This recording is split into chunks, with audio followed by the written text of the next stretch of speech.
Masih di Ayu Sore, pemirsa, bantuan untuk korban gempa di Mamuju, Sulawesi Barat diduga dijarah warga. Pemerintah Kabupaten Mamuju bekerja sama dengan petugas keamanan untuk menjaga penampungan bantuan. Tidak boleh dijarah habis. Tidak ada bagian habis. Masyarakat sudah tidak menahan semua. Tidak ada aturan habis. Ratusan warga menerobos masuk ke salah satu rumah penampungan bantuan logistik untuk mengambil bantuan korban gempa di Kabupaten Mamuju, Sulawesi Barat. Petugas yang berjaga tak bisa berbuat apa-apa sehingga dalam waktu 1 jam bantuan logistik untuk korban gempa ini habis diambil warga. Kami kekurangan aparat. Oh, habis. Kami dijarah. Tolong Pak, tolong aparat Pak, tolong Pak. Namun menurut Sekretaris Daerah Mamuju Suaib, pengambilan bantuan ini akibat masyarakat khawatir tidak kebagian bantuan. Suaib menjelaskan pembagian bantuan gempa ini akan diserahkan kepada masing-masing lurah dan kepala desa dan membagikannya langsung ke posko yang ada di wilayahnya. Jadi kemarin itu bukan sehingga terjadi itu memang waktunya isoma, salat, istirahat, makan. Karena mulai dari pagi sampai siang itu saya masih ada di sini, itu lancar kita bagikan setelah teman-teman ya.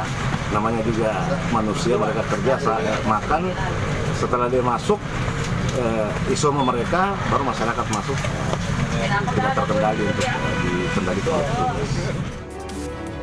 Untuk mengantisipasi kejadian serupa, Sekda Mamuju menjelaskan pihaknya bekerja sama dengan aparat kepolisian untuk menjaga tempat penampungan logistik bantuan untuk korban gempa. Dari Kabupaten Mamuju, Sulawesi Barat, Abdul Jalal, iNews melaporkan. Pemirsa, hari ini tenaga kesehatan di Rumah Sakit Darurat Wisma Atlet mulai menjalani vaksinasi. Dari 2.000 lebih tenaga kesehatan di Wisma Atlet, sebanyak 25%-nya telah menerima suntik vaksin COVID-19. Vaksinasi COVID-19 kepada tenaga kesehatan mulai dilaksanakan hari ini di Rumah Sakit Darurat Wisma Atlet. Berdasarkan data, terdapat 106.766 tenaga kesehatan di Jakarta yang akan menerima vaksinasi secara bertahap.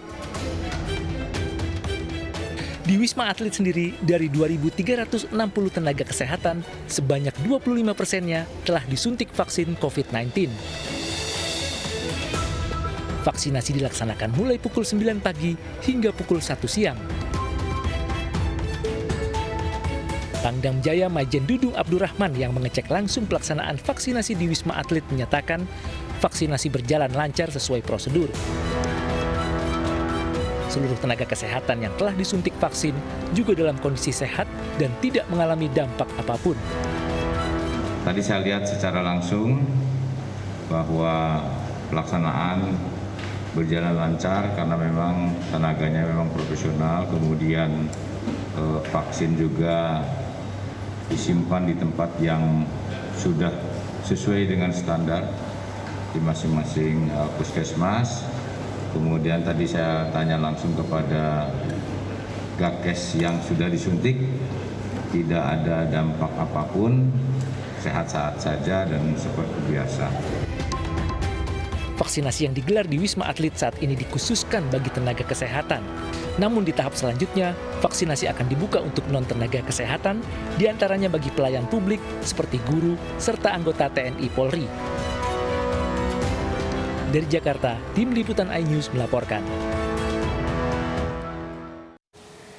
Pihak Istana tidak memberikan sanksi kepada Menteri Koordinator Perekonomian Airlangga Hartarto yang merahasiakan saat terpapar positif COVID-19.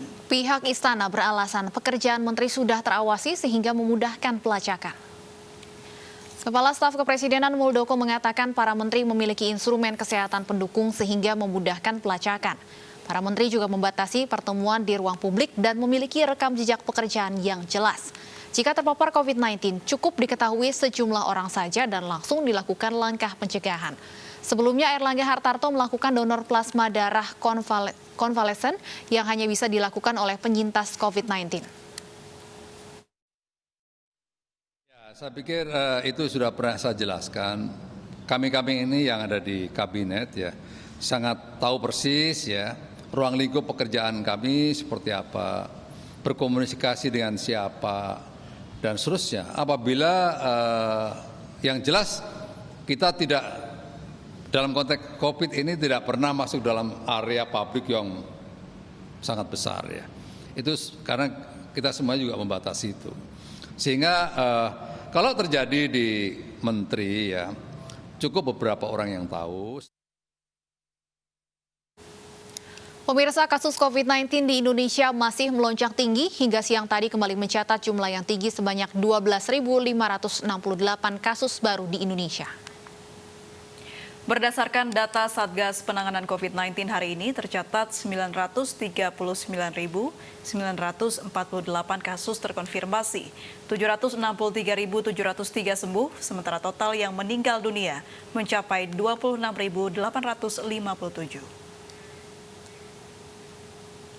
Ya, kita ke informasi selanjutnya. Pemirsa, Menko Bidang Pembangunan Manusia dan Kebudayaan Muhadjir Effendi meninjau korban bencana banjir bandang di Bogor, Jawa Barat. Diduga bencana banjir imbas dari iklim global adanya badai La Nina yang berdampak pada cuaca ekstrim. Dan pemirsa, informasi dari banjir bandang Puncak sekaligus menutup iNews sore hari ini. Saya Stefani Patricia. Dan saya Aprilia Putri, terima kasih atas kebersamaan Anda. Selamat sore.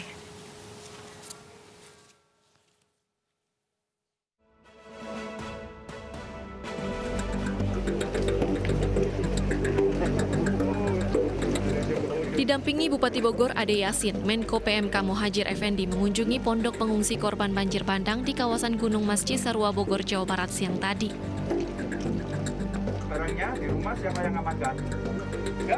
Di pondok pengungsian, Muhadjir Effendi juga membagikan masker pada warga yang tinggal sementara di pengungsian.